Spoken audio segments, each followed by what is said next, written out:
So welcome to the 21st Century Physio podcast. We've got a massive episode today. We've got Arash Maghsoodi from the Prehab Guys joining us to share his knowledge about all things physio or physical therapy, I should say, as well as social media and scaling his knowledge and expertise, not only in his local suburb, but right around the world. So thanks for joining us today, Arash.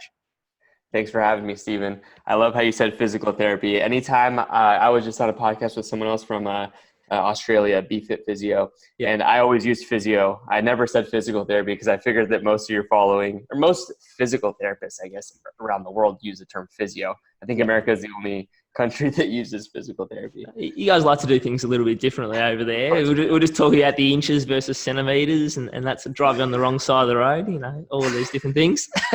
We have to be a little bit different. That's exactly right. Difference is a good thing. And it's a thing that sort of, really attracted me to get you on the podcast today is you're doing things very differently to a lot of other physios around the world. So you've obviously you're doing some clinical work. Yeah, you've got your Prehab Guys stuff through social media. You've got lots of different, courses and different apps and technology. So I'm really looking forward to delve into some of that and, hear about why you decided to embark on this big journey. Yeah, I guess just taking it back to why we started in the first place, we were, the three of us, Mike, Craig, and myself, Arash, were in physiotherapy school. And it was our second year at PT school, and we found online there was just a lot of content that didn't seem to be credible and a lot of content that wasn't necessarily true. However, just because the individual had a six-pack abs or a big butt, like everyone was believing it. And in reality, that's not necessarily the way it should be. There's that Kardashian index where there's true.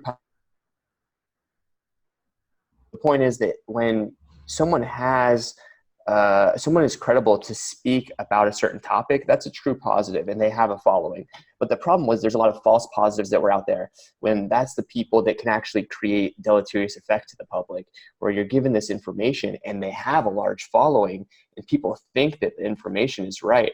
However, it wasn't necessarily true. And so we wanted to fix this issue, or at least give people an unbiased source of information that they can trust. And so initially the three of us, we didn't know what we wanted to talk about exactly, but we knew we liked orthopedics. We knew we liked sports, and obviously within the realm of physical therapy, we wanted to combine everything. We took an evidence-based approach, and at first we cited everything that we claimed. I mean, we were students at the time, and we wanted to make sure that we didn't give too much of our personal opinions. We didn't have the most experience at that point. However, if you look at our content from day one until now, I mean, there's a massive change. We didn't know exactly what we're doing, but we knew we wanted to put good information out there. And so from there, I mean, it's been 3.5 years. January 2016 is the time at which we started the online platform. And we didn't know it was going to expand to what it expanded to today. We didn't know it was going to be a business, which now it's allowed us to cut down in hours clinically so that we can manage both our online platform and see patients as well. But that's kind of where the Prehab Guys got started. Yeah.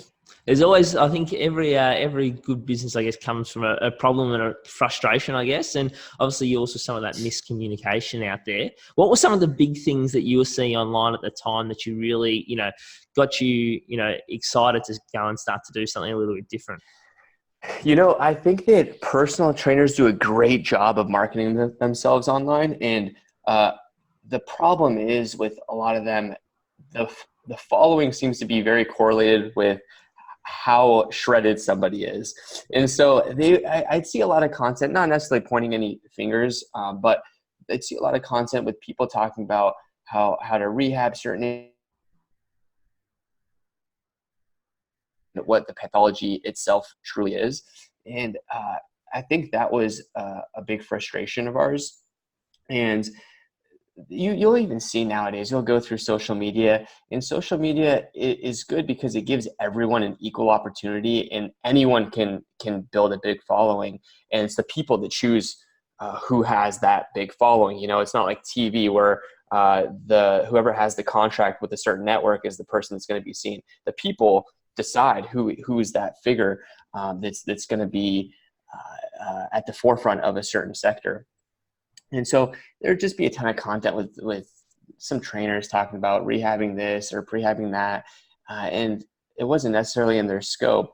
And there really wasn't physical therapy or any big PTs on social media at the time. I know Kelly Starrett has opened the door tremendously to just physical therapy being like a cooler mainstream thing.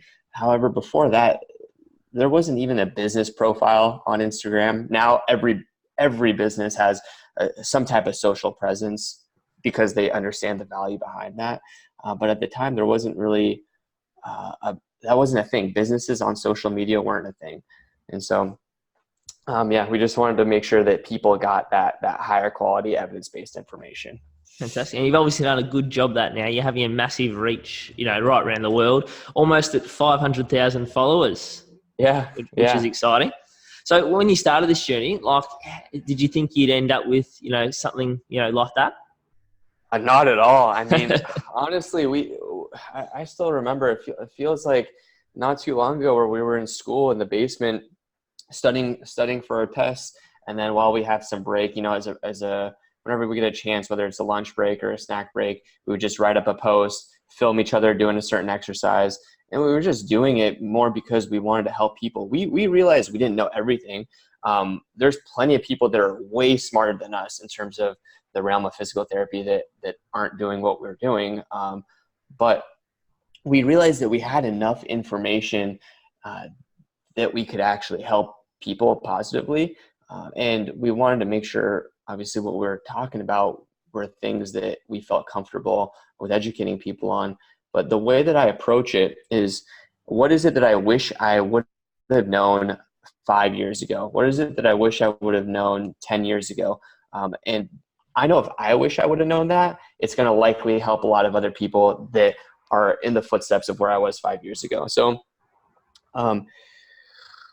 we really didn't know that it was going to end up being this large at all. We really stuck to our mission statement. And the goal is always to provide value to our followers, which has allowed us to continue to build week after week very consistently. And it wasn't like one day we woke up with 100 extra thousand followers. It was very, very slow and consistent. Initially, we did all of the heavy lifting. Every time we got a comment, I'd engage with it. Every time someone would write a question, or even sometimes people would like our posts, and I would DM them, hey, thank you for the engagement. Like all this stuff that people don't even think about doing, I wanted to make sure I was very appreciative. And all three of us were like this. We're very appreciative of every one of our followers. I mean, even still, like on our direct messages, I'll take my phone and I'll video respond to people because I'm very appreciative for people taking the time out of their day to like or engage or even ask a question. A lot of questions are not questions that are appropriate to be answered via DM just because a lot of them are asking for help with something that needs to be addressed in person. But no, I mean, we slowly and very steadily stayed consistent and just continued to master our craft, continue to reflect and find what it is that people are engaging with, people aren't engaging with. And I mean, it was a very, very slow process.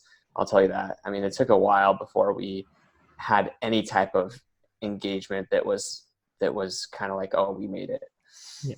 I love you talking about the video messages. I think that's something we've started using ourselves in our clinic sort of business, responding to patients who are asking questions. And I think that's for us been a massive, factor in driving a lot of new patients in through the door, that personal aspect. So yeah, I love hearing you talk about that.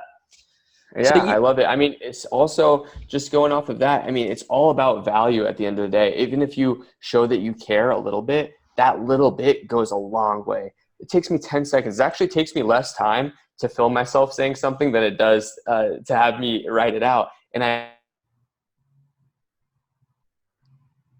that person interprets is larger when I send a video versus when I just type something out. But more importantly, it's providing value. And if I can help a tiny bit, that is enough to have that person realize that I'm trying to help them.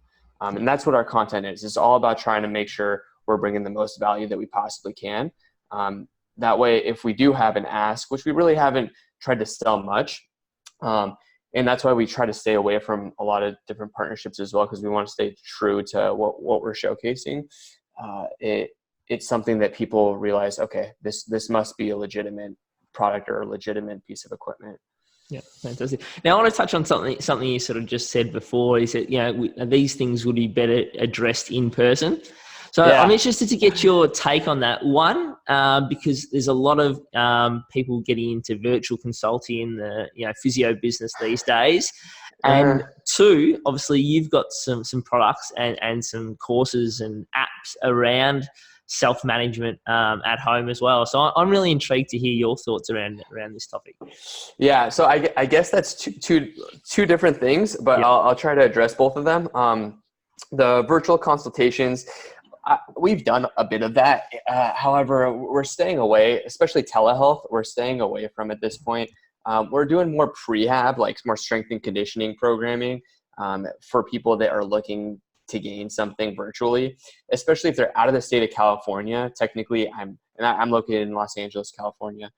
But if they're technically out of the state of California, I can't legally address their pain or dysfunction.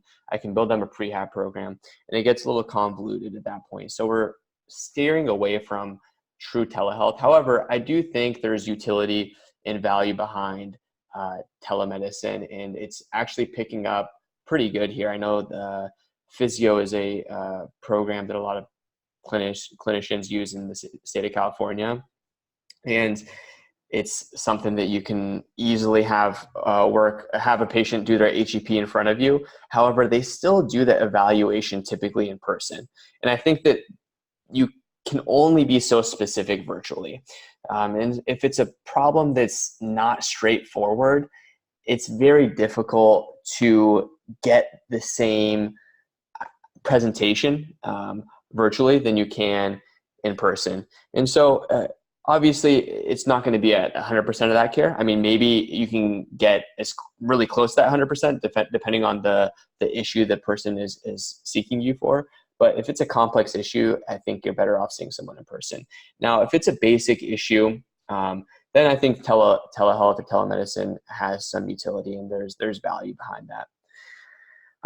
And then in terms of the digital PT, the virtual PT, the programmings that we have created, or programs that we've created, there's two big ones: the low back one, the shoulder one, and then we have a HEP program. But the shoulder one and low back one, I think the goal here with what we've created is not to replace in-person physical therapy. The goal here is to allow people that don't have access to healthcare, allow people that don't have time to go see a physio or physical therapist. I have plenty of friends that have discomfort, and whether their copay is too high or whether they just don't have time and they'd rather live with the pain, they're just not going to go seek help in person. And so these are the people that we're addressing. And we have plenty of our following, like you said, is all over the world. And there's plenty of people that don't even have access to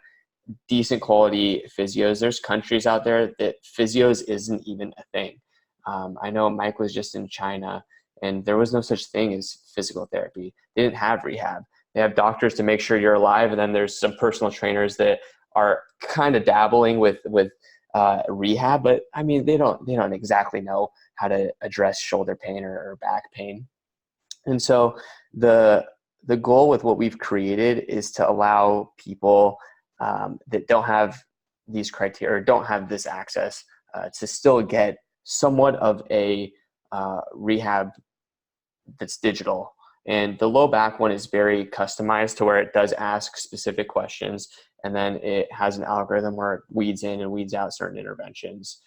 The shoulder one doesn't really have that same algorithm build, but it has a little more of the educational piece where it's like, if you have mobility deficits, go through these positions, then you can address your mobility dysfunctions. But place in-person physical therapy, we always recommend that. It's not necessarily supposed to be medical advice. It's more just teaching people how to improve, whether it's control, strength, endurance, or these, like we were talking about before, low-hanging fruits where there's common impairments that we see that if we just try to make sure people address, I think that they're better off long-term. It's hard to show that there's risk factors for shoulder pain. I know that there's always this debate, but in general, I think that if someone continues to load and stays consistent with exercises, regardless of what the exercises are, they're likely going to be a little bit better off. 100%. That's something we're big at Matt, is building that functional capacity, whether it is strength or balance or, improving their movement efficiency. There's all those capacities that we, if we can start to take some load off those tissues and stuff, people are going to generally feel better. If they're feeling fitter, they're stronger, their day-to-day tasks are going to be a lot easier as well. So I love the approach. I think it's really awesome. So is telehealth a thing in Australia? It's very big and it's very growing. I'm actually going to be doing recording with a couple of people who do some telehealth in the next month or so, which is pretty exciting to get their take on it because, I definitely like you. I think there's a place for it. But I think, given my bias is big around some of the physical assessments and that sort of stuff. Some you can definitely do remotely, some of the body weight, strength testing and those type of things. But there's some things, as you said, sometimes those more complex ones need to be done in person, I think, too. So I'm going to be really interested to chat to them as well. Yeah, no, that'd be interesting. I'm going to have to check that out. So tell me a little bit more about how you manage your day and all these different things. So you've got your different back and shoulder programs, you got your home exercise program app, and then you're working as a clinician a couple of days a week. How do you find this? And this is quite typical, I guess, for the modern physiotherapist. We're all often multitasking, doing lots of different things. So how do you go about managing it? Every day is so different. That's the crazy part about what we do. And the three of us could be doing one thing for 10 to 12 hours that day and then never do it again for, I don't know, another 2, 3, 4 months. But in general, I would say the three of us, I mean, thankfully we all live within the same area, which doesn't make it too difficult to meet. But even in Los Angeles, traffic is terrible. We meet virtually probably more than we meet in person just because it's easier. But I would say, so I'll break it down like this. 2 days a week, all of us are in the clinic. We always want to treat patients. I think that helps us be better educators if we continue to treat patients. And I know initially we told ourselves we wouldn't go less than 20 hours a week. And that happened a little bit quicker than we anticipated just because the online business was booming and we loved what we did and we wanted to capitalize on it.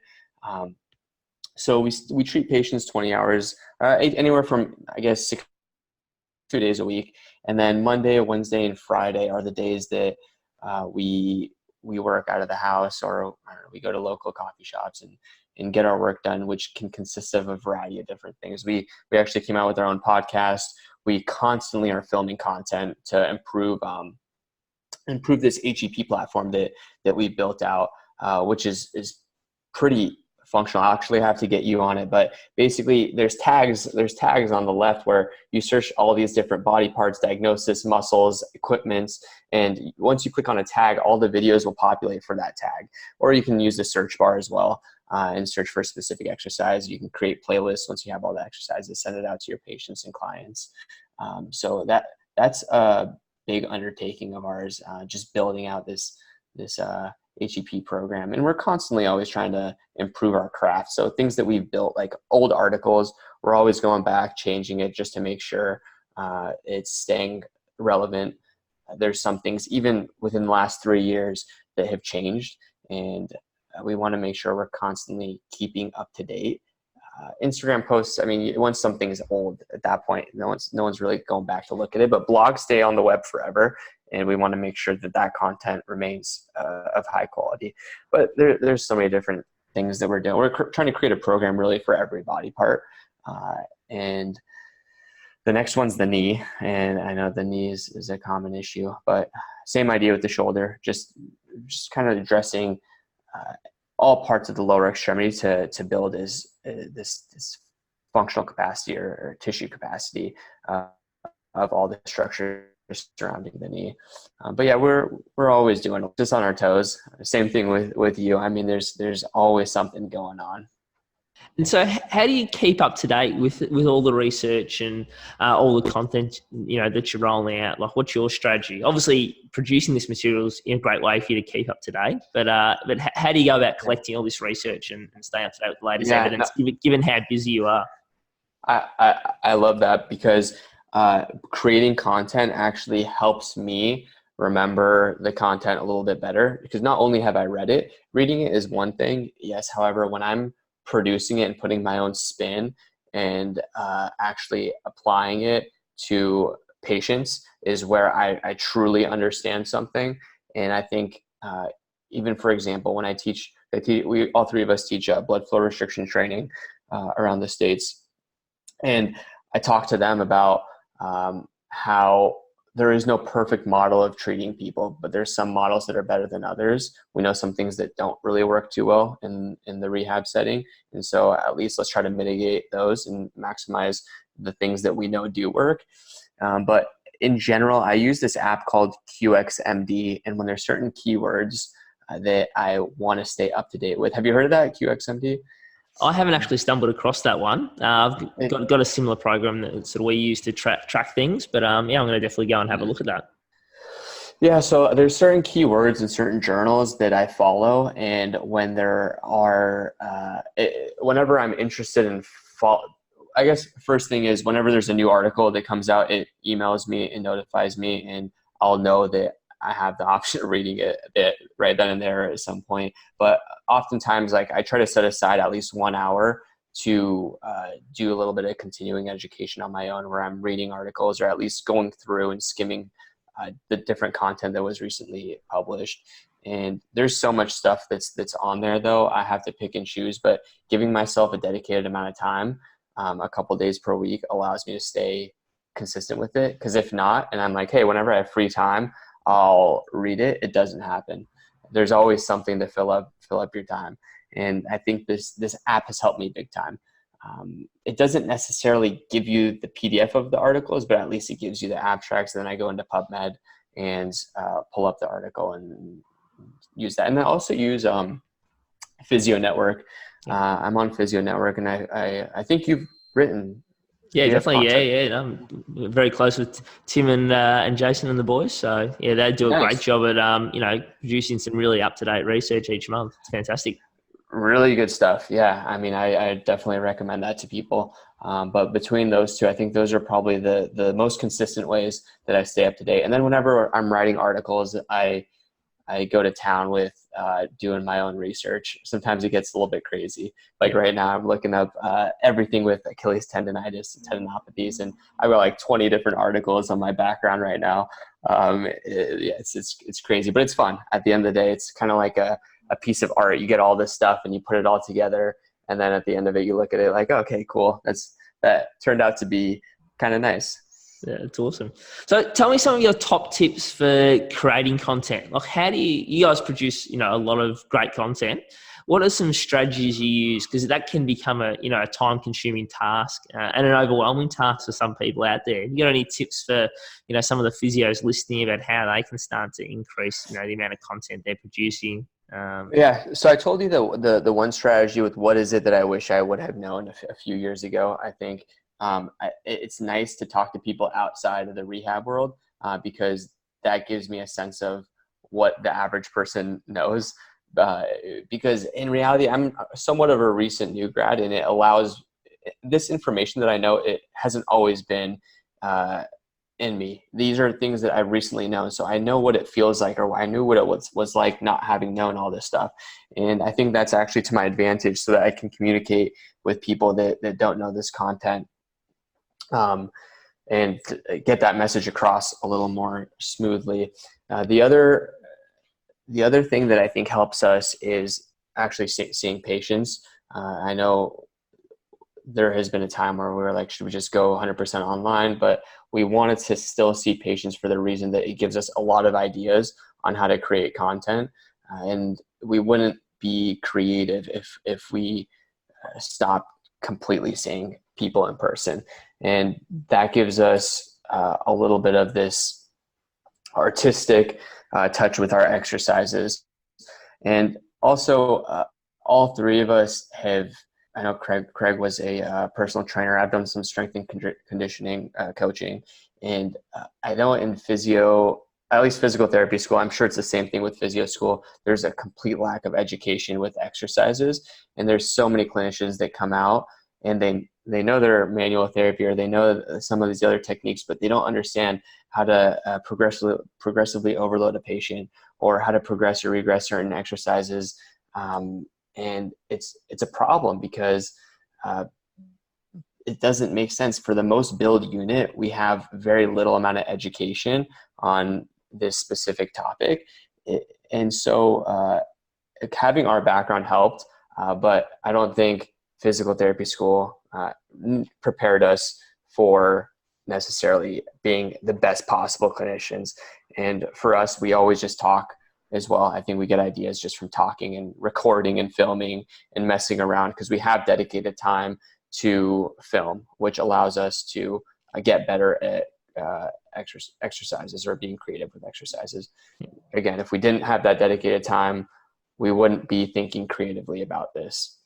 And I think this is a problem that I see, being lucky enough to travel all around the world. I thought it was just something that, came to me when I finished my first master's in osteopathy, and sort of thought, I don't have this exercise knowledge. And I went back to physiotherapy school and did another master's, and realised I got 1 2-hour class of Pilates in this whole physiotherapy course. And then so it's great speaking to people around the world, and we've probably been to almost 30 countries now, and it's the same everywhere. It's really surprising that the physiotherapy education still hasn't moved down that route, considering that's where they're telling us all the evidence is, but they're not actually giving students the skills to be able to go and do it. Which is why I love checking into your page each day and just seeing like the great creative exercises that you've got. I always learn something from those as well. Yeah, I appreciate it. Yeah, I mean, it's crazy. It blows my mind still how there's now more education with TheraX, NeuroRead, TheraActivity, these things that actually are shown in the literature, like we're talking about, that can help people. Everything else, hit or miss, I mean, depending on the population, but we know exercises and strengthening definitely helps. So where do you think the future of physiotherapy is heading, or physical therapy is heading?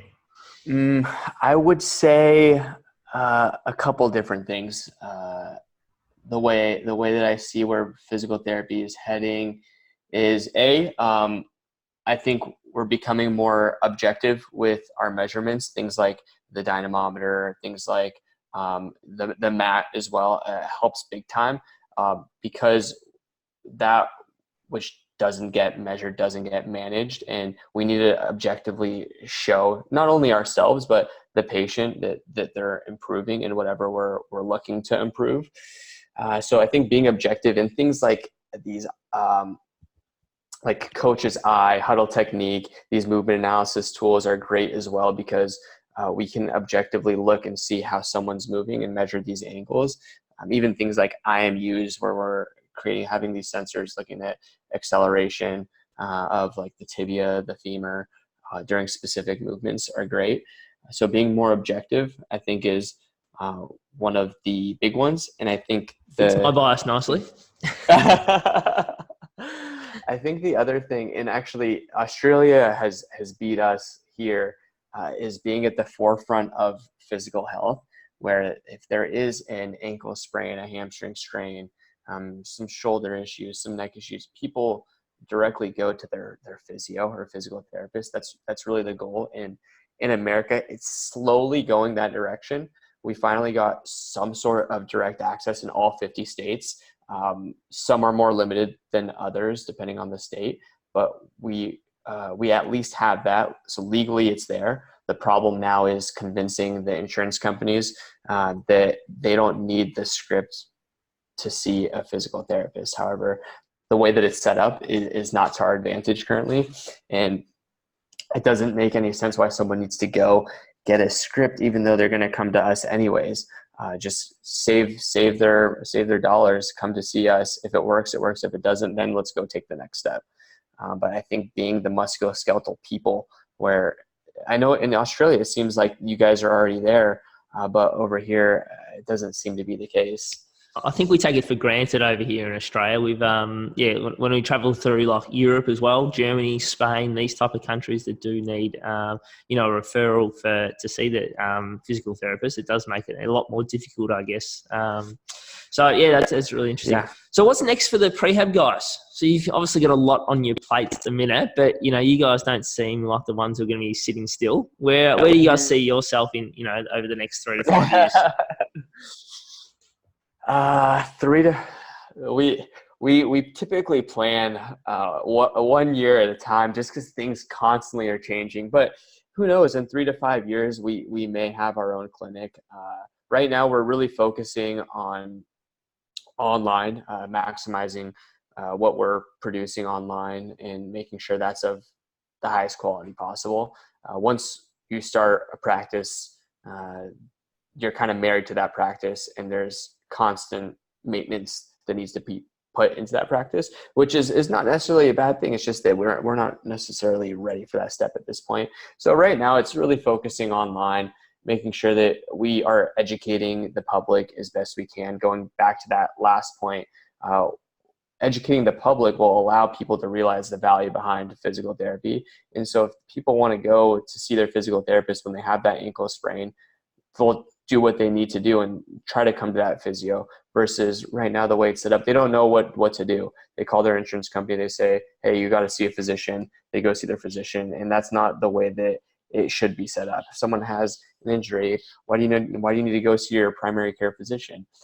They're not going to be doing any special tests for you. They're just going to refer either to orthopedic surgeon or a physical therapist. And obviously we know it's cheaper if it's a basic musculoskeletal injury that likely doesn't need surgery to see that physio. But it's going to just be creating content online as much as we can, and having these extra days now. We recently cut down to 2 days in the clinic has allowed us to really speed up that process.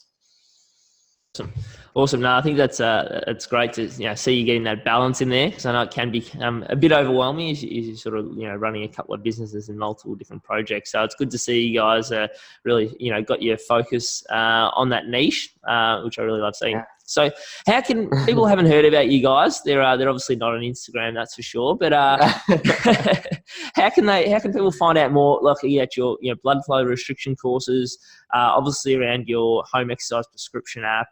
You've obviously got and all the programs for the general population as well. Where do they find you?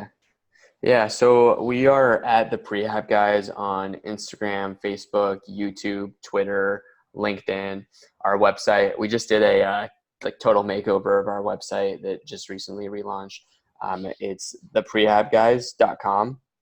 There's a cool little body map too for anyone that's looking to learn more about specific exercises. You just choose a body part and it'll show you all the exercises in terms of videos, blogs, and programs that we have for that specific body part. And it's kind of close that way. If you're looking to learn more on a specific region, all you got to do is go to the body map. And then we also came out with our podcast not too long ago. That's the Prehab audio experience. Fantastic. Great podcast as well. So Arash, thank you very much for joining us today. Really got a lot of great tips out there for people, I think, to go away and start to think about and start to apply, in their businesses and in their profession. Cool, Stephen. Yeah, thanks for having me on. That was fun.